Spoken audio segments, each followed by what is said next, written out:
we didn't manage to find Tingana, but we have managed to find a pack of painted dogs.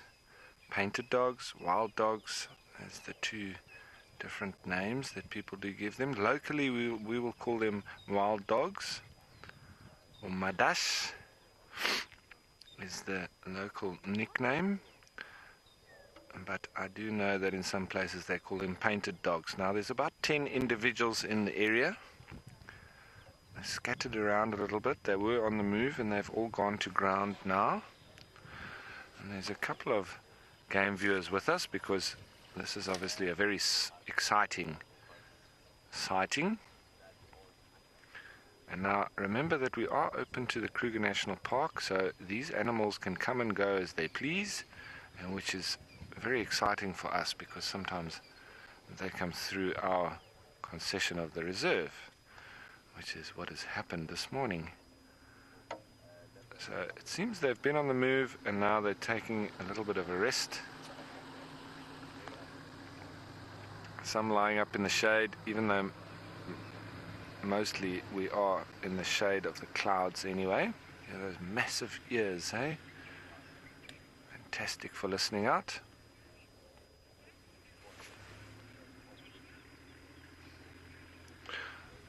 Comment coming through from Octo Girly. I don't think I've ever seen wild dogs lying down. It's not a common sight. Excuse me, it's not a common sight, is it? Wild dogs are generally on the move and they very rarely actually take to ground and rest.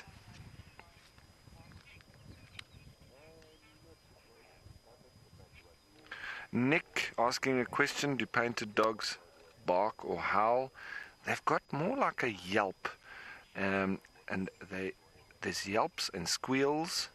There's little squeals that we did hear there, very high pitch, and they've also got the hoo call, we call it, hoo call, because it is like a hoo, hoo, almost like an owl sound, very contact calling each other.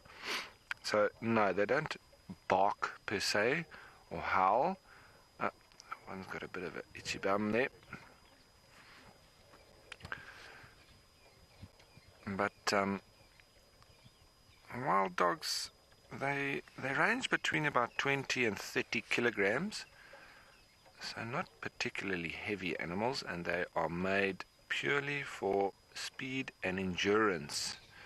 They're not as fast as cheetah per se, so they're not totally designed for speed as such, but they are a mixture between speed and endurance.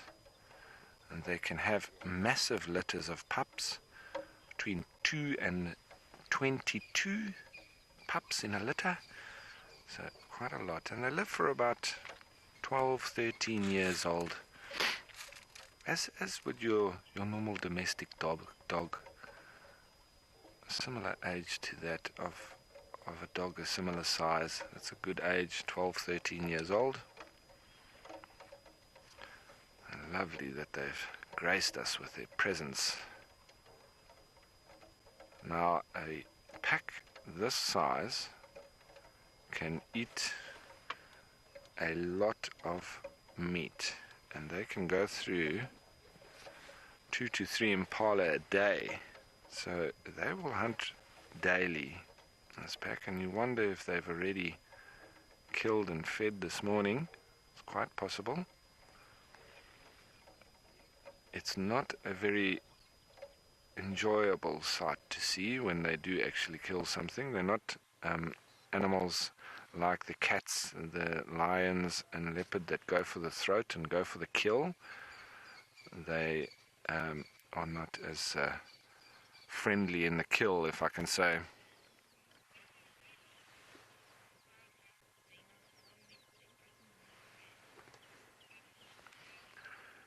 Ellie Bailey asking the question if wild dogs would mate with stray dogs or domestic dogs.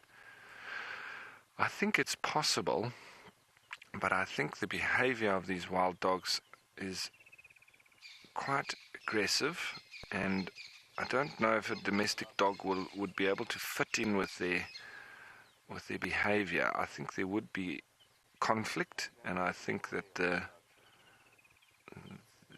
stray dog would probably be in a bit of trouble, because generally if they're not from the pack, it's quite difficult. They don't really take lightly to outsiders. So my impression is that if they had to come across a stray dog, they would probably kill it or run away from it. But I don't think that there would be enough interaction for them to have time to actually mate or breed. But it is an interesting question. It's probably possible. If there were some isolated wild dogs, they could possibly breed with domestic dogs, but I do think that you would have a sterile offspring. But it is a good question. I'm not 100% sure. I just believe that from their behavior, I think it would be very difficult for them to accept a domestic or stray dog.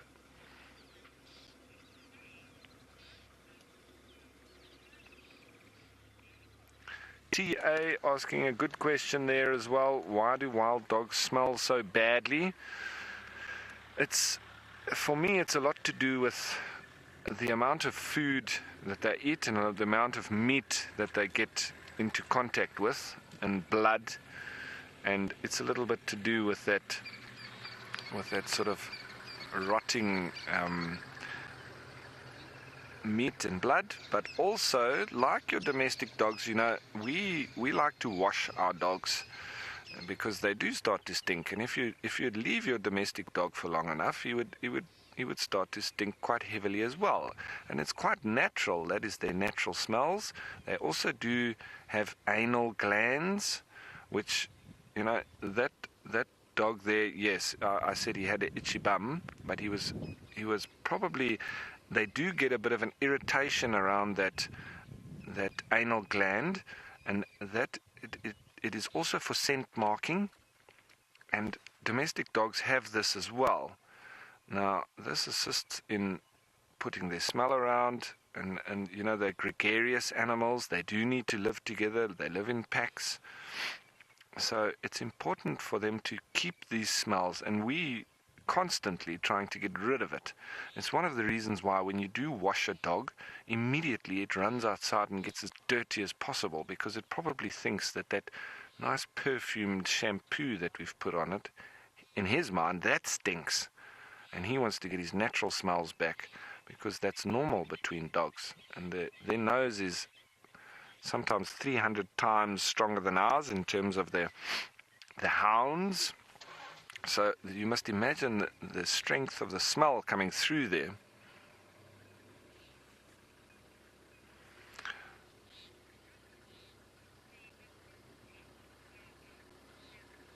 Nancy asking the question, what is the major source of death with wild dogs? Nancy, I would say mostly is from lions. Lions, hyena. If they find a den, they will kill all the pups, and a very high mortality rate. Now look at this, guys. This is a little bit of group bonding here, as you do with domestic dogs. As soon as one dog goes and pees on the pole, they all go and stand in line and pee on the same spot. Now I wouldn't be surprised if they all come and pee on the same spot. They are checking who's who in the zoo, the status of everybody in the social structure. There I say again, having a scratch on the bottom, but that mostly to do with that anal gland. It can become quite irritating, and they do need to milk it per se, and they're all urinating on the same spot. So very lovely social gregarious behavior going on here. Constant touching, little whining. This is all constantly re-establishing their social place within the pack. And that's why, folks, at home we have our domestic dogs. If we keep a domestic dog on its own, we are taking it away from its natural sort of a way of being, and that is in groups. So when one dog is on its own, it starts to exhibit weird behavior, because it's not allowed to be in a group as they are instinctively and naturally in the wild.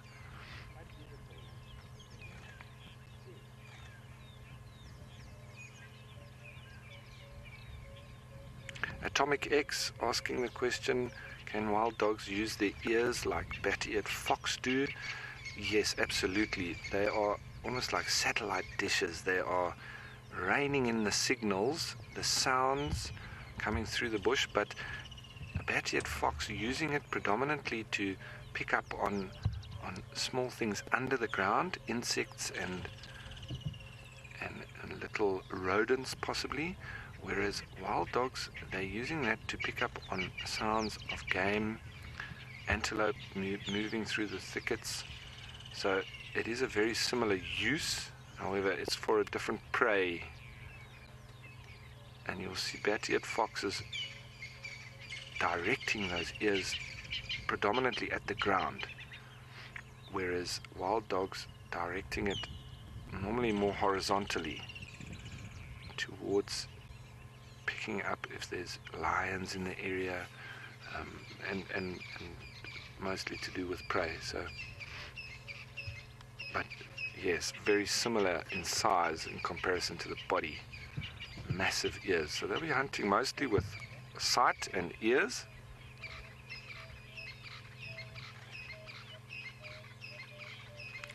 TA asking the question, is it the alpha pair that mate, or are they all allowed to mate? It's generally, there is that very strong social structure, and they will have an alpha pair, and you will have subordinates, females, that will also come into heat, and that will normally get mated with by the alpha male, but it is very structured. Very, very structured, and they keep to that, and the youngsters will also be kept in line according to that very structured approach, the alpha pair. So fascinating to watch gregarious animals like this, and they constantly reaffirm those bonds by grooming, touching each other, nuzzling, calling, almost constant greetings. And it goes right through to where when you come home, I mean, you can go leave your house for 5 minutes and you come back, you open your gate and your dog greets you as if you have been away for a month.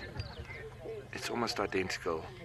And there, that one turning over, very relaxed, but that greeting is constant re-establishment of the bond. So it's not just that he's feeling like saying hello all over again.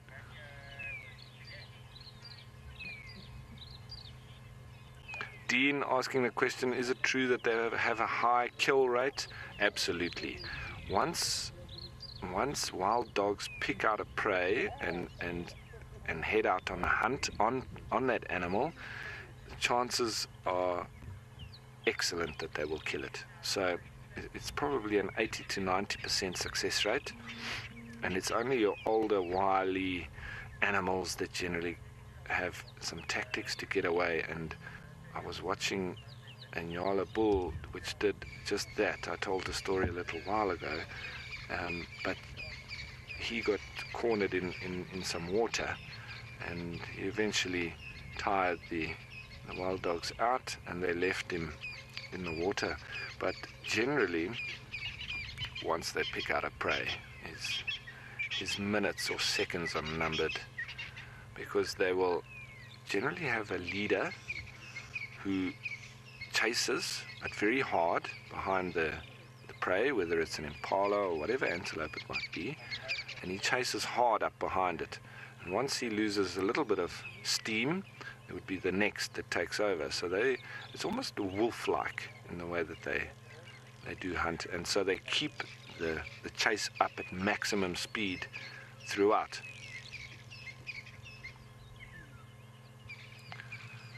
Alright folks, so we're going to continue sitting here with these wild dogs. It's too precious to leave, but in the meantime, let's cross over to Steph, who I'm not sure exactly what he has, but I'm sure it's very interesting nonetheless. Well, I've got a